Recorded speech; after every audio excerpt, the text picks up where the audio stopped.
I'm back with another one. This is part of a series where I'm all appearing in the same outfit. And what I wanted to say, where I was leading for with the last video, is that I was talking a little bit about like the gestation of a seed within the earth, the darkness and privacy of the earth, according to Osho. Osho has talked about how profound that is. But then I was also equating that to like the development of a fetus, of a human in their mother, as maybe some of the real work of life is done in the fetus there, but maybe also challenged, because you don't get anything of growth or blessing usually without some form of challenge to temper that and actually to forge that. So from that standpoint, you can appreciate that there's nothing easy about human life at any stage of a human's life.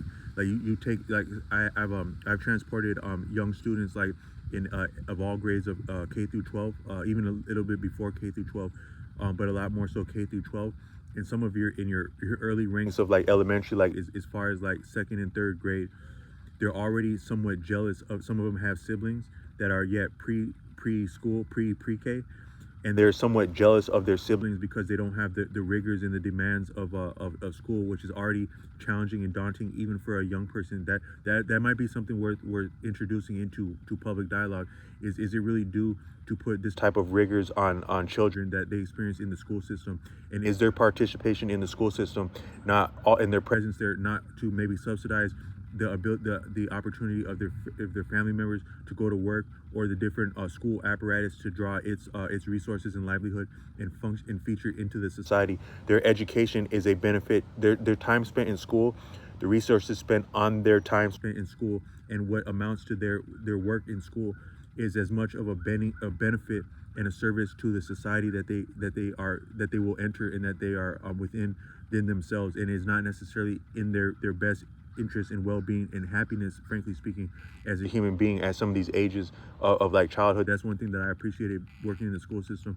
But that wasn't the premise of the video. But the purpose was to say that some of these young students that I transported were already significant. They are already earnestly having a little bit of a remorse and reticence about watching their younger siblings not have to go to school like as though they had a job. You know, getting up early in the morning, the same time each day for 5 days a week for 6 hours a day. And then if you get in trouble, like with like your teacher or whatnot, you have to sit down with like your teacher or an administrator or the principal. They don't know what these titles mean that these administrators have, but it feels serious, and it is serious.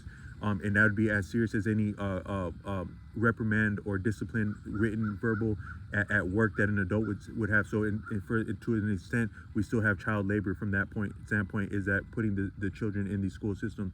But what I meant to say is that their younger siblings don't necessarily have it any easier than them in elementary, because when they're very young like that, they're still tasked with learning to walk or acquiring a language, because one of the most daunting things we will ever do in this life is to acquire our language, even our mother tongue, our first tongue. There's nothing easy about that. We may not remember that. There's nothing easy about that. Even learning to get a bicycle up on 2 wheels, there was nothing easy about that. So there's nothing easy about any point at any life is in this life. But also that might be true of the actual time spent in the womb, where according to some psychologists, that was the reference, that was our reference of what is awesome and outstanding. When we experience real authentic joy and happiness, we may be recognizing that sensation of what it was like in the womb. I can't remember those prenatal or like pre-toddler experiences very much, but I can just remember something of the sensation of peach, like something similar to like the sensation sensation of like peach, like maybe like synthetic peach candy, like something about peach and peachiness is what I remember about being very small. And I can still remember some experiences of that would be like almost pre-conscious experience, conscious but almost pre-conscious experience.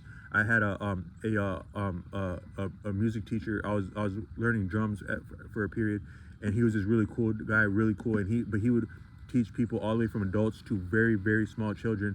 And he was just saying that he can appreciate that what we think of as conscious is not what these very young children are. It's like a different form of consciousness that they experience at that age, but it's not entirely what we would call conscious. He could say that as someone whose profession it was to teach and guide very, very small children, smaller than what I've worked with as a school bus driver. And from that standpoint, I can't remember all those experiences, but I can remember perceiving motorcycles at that time. When that was my state of mind, motorcycles stood out in an environment to me as being very, they somewhat spoke to me at that time. And I think that I want to say that if you're watching this video and you can remember anything that spoke to you as a child, like it really just spoke to you at these very young phases, that might not be any less significant to you at any point in life than it was then. Because I've made other videos, because I used to check out those motorcycles in the late 80s, like around these different campuses that I'd be at, like that my parents would have me at. I would always be very drawn to the rack of like the line of parked motorcycles. And to my mind, whatever year was, it's still 1989 in my mind, because I think that time is relative. So New Year's, it's not, a lot of New Year's kind of feel the same, because I think it kind of is the same. And so whatever your reference is for life and what had meaning to you, it's as much now as it had always been now.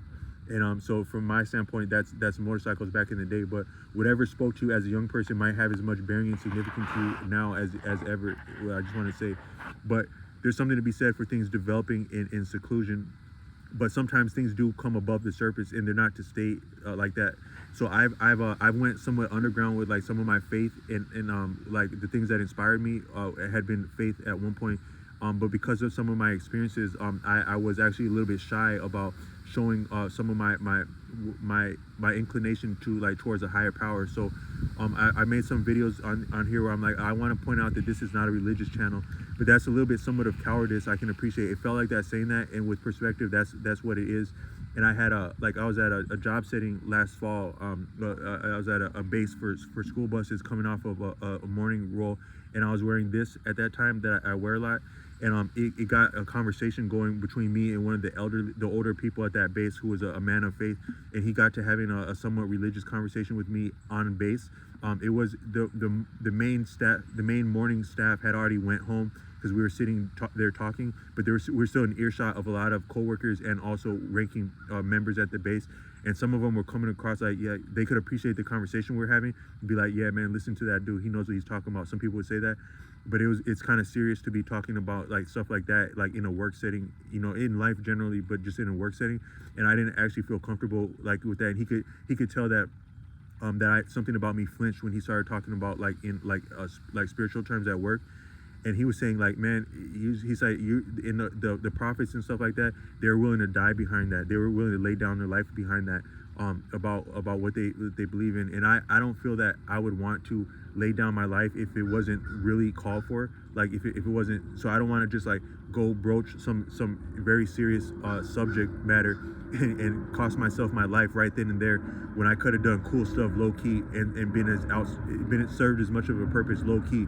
But sometimes we do get challenged to step up and stand on different things, and it's good if we're congruent enough that when we get called out to stand on something, that we're about that when we do. So when he said that to me, then it was I think it was a little bit of a message that you still need to be willing to stand by and stand for what you feel a way about, because it can come down to how you feel about something. And in life, as low key as you are, as minding your own business you are, you can get pressed on anything, anywhere, anyhow, and it's good to be about something. So I wanted to say that I didn't mean to enter this channel as though is that it has nothing to do with faith or a higher power, because life still does, but just to be tasteful about that. But to that line, according to Arthur Avalon, is that the saying God helps those who helps themselves is way deeper than what could normally be appreciated. And I don't mean to make this channel arbitrary by saying that word God. Some people have said that that's a Germanic word that means good. Some people have said it means government ordinance department. And then some people have beautiful thoughts about that word and can interface with that word beautifully. But even that word itself can be polarizing.